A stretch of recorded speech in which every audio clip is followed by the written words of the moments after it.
నేను ఎంత పెద్దగా అయినా కూడా మా అమ్మ నాన్నకి ఎప్పుడు చిన్నపిల్లలా కనిపిస్తా అనుకుంటా. నేను ఏది చేస్తా అన్నా కాదనరు. నాకు ఏదైనా చెయ్యాలని ఉన్నా కొంచెం మొహమాటంగా ఉంటది వాళ్ళేమనుకుంటారో అని.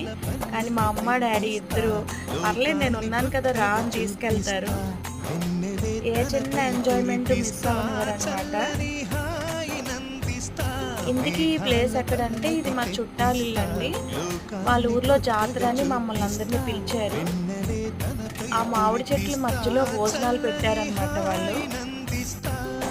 మా బాబు కూడా కోసేస్తున్నాడు. అంత తక్కువ హైట్‌లో కాయలు చూడటం ఇదే ఫస్ట్ టైం నేనైతే. ఎంత బావుందో కదా! ఇలా ఇంటి చుట్టూ మామిడి చెట్లు, దాని నిండా మామిడికాయలు. భోజనం చేసినంత సేపు ఒక్కొక్క పండు రాలుతా ఉండేయి. నాకైతే ఇలాంటి ప్లేసెస్ చాలా ఇష్టం. మరి మీకు?